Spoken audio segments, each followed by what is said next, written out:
कौन? अगर बात करें इस मूवी की तो इस मूवी में किसी भी कैरेक्टर का नाम हमें नहीं बताया जाता, तो हम एक्टर के नाम से उन कैरेक्टर को पहचानेंगे। मूवी की शुरुआत होती है एक ऐसे घर में जहाँ एक लड़की टेलीफोन पे अपनी माँ से बात कर रही होती है। टीवी में न्यूज आ रही होती है जहाँ एक खूनी की बात हो रही होती है। यह खूनी कोई बहाना बना के घर में घुसता है और लोगों को मार देता है। ये खूनी घर में चोरी नहीं करता, खूनी का दिमागी संतुलन ठीक नहीं होता है। न्यूज के कारण वो घर को एक बार चेक भी करती है। अचानक से उसे बहुत सारे लोग दिखाई देते हैं जो उसे घेरे हुए हैं। वो लोग फिर अचानक से गायब भी हो जाते हैं। वो दरवाजे पे जाती है, दरवाजे के पीछे से दो हाथ उसे दरवाजा तोड़ के पकड़ लेते हैं और उर्मिला का सपना टूटता है। जब वो सैंडविच बना रही होती है तभी दरवाजे की घंटी बजती है। दरवाजे के बाहर एक अनजान आदमी खड़ा होता है जो मिस्टर मल्होत्रा को मिलने आया होता है, लेकिन उर्मिला कहती है कि वहाँ कोई मल्होत्रा रहता ही नहीं है। एड्रेस तो सही है लेकिन वहाँ कोई जीके गुप्ता रहता है। फिर उर्मिला उसे वहाँ से भगा देती है। वो आदमी फिर से घंटी बजाता है। वो एक कॉल करने के लिए घर के अंदर आना चाहता है। उर्मिला कहती है कि टेलीफोन बिगड़ा हुआ है। ऐसा कहकर वो उसे वहाँ से भगा देती है। फिर से घंटी बजती है। वो आदमी कहता है कि उसकी गाड़ी खराब हो गई है, बरसात में बहुत ठंड लग रही है तो वो उसे अंदर आने दे। उर्मिला कहती है कि गाड़ी में ही रहो, घर के अंदर आने की कोई जरूरत नहीं। ऐसा कहकर वो उसे वहाँ से भगा देती है। फिर से घंटी बजती है। वो आदमी कहता है कि चाबी गाड़ी के अंदर ही लॉक हो गई है तो उसे अंदर आने दे।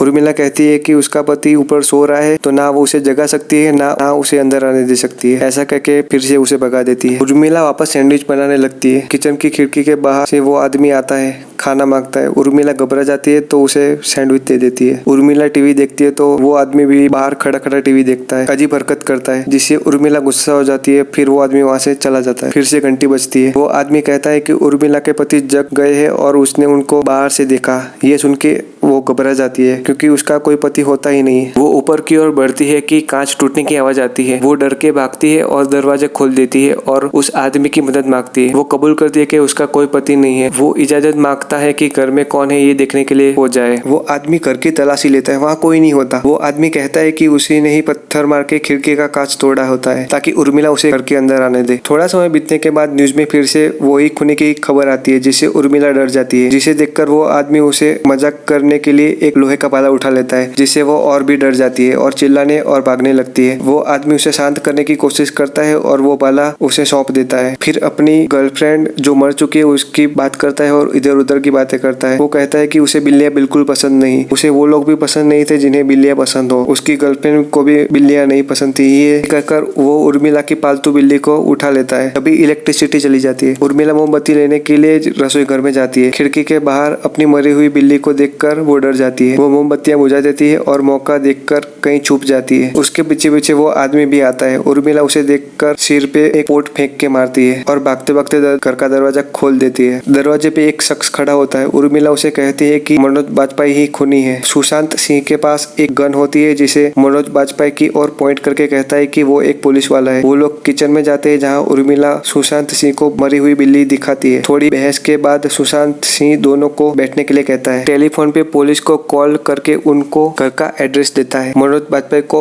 सुशांत सिंह पे भरोसा नहीं होता, जिससे दोनों लड़ने लगते हैं। उस दौरान उर्मिला उसकी गन उठा लेती है और दोनों को झगड़ा बंद करने के लिए कहती है। उसे दोनों पे भरोसा नहीं होता। वो टेलीफोन के पास जाती है और अपनी माँ को कॉल करके कहती है कि पुलिस को कॉल करके सब कुछ बता दे। दोनों सिगरेट्स पीते और कॉफी मांगते हैं जब तक पुलिस न आ जाए। तीनों किचन में जाते हैं और सुशांत सिंह कॉफी बनाने लगता है। तभी मनोज बाजपेयी उस पे हमला करता है और उर्मिला के हाथ से गन ले लेता है। बात करने पर पता चलता है कि वो आदमी पुलिस वाला नहीं होता पर चोर होता है। गलती से मनोज बाजपेयी से गोलियां चल जाती है। गन में गोलियां खाली हो जाती है। सुशांत सिंह मनोज बाजपेयी से गन ले लेता है और रिलोड कर लेता है। उर्मिला को कहता है कि रस्सी लेकर आए और ताकि मनोज बाजपेयी को बांध सके और वो वहाँ से चला जाएगा। मनोज बाजपेयी ये देखकर बातें बनाने लगता है और मौका देखकर सुशांत सिंह के पेट में माला घोंप देता है। ये देखकर उर्मिला ऊपर भाग जाती है। मनोज बाजपेयी पुलिस को कॉल करने वाला होता है, तब उसे पता चलता है कि टेलीफोन की तार तो कटी हुई है। इस वजह से वो कंफ्यूज हो जाता है। वो सोचता है कि अभी तो उर्मिला ने कॉल किया था, वो आदमी भी वही था, फिर तार किसने काटी। उसे लगता है कि घर में चौथा शख्स भी वहाँ मौजूद है। उर्मिला को वार्न करने के लिए वो भी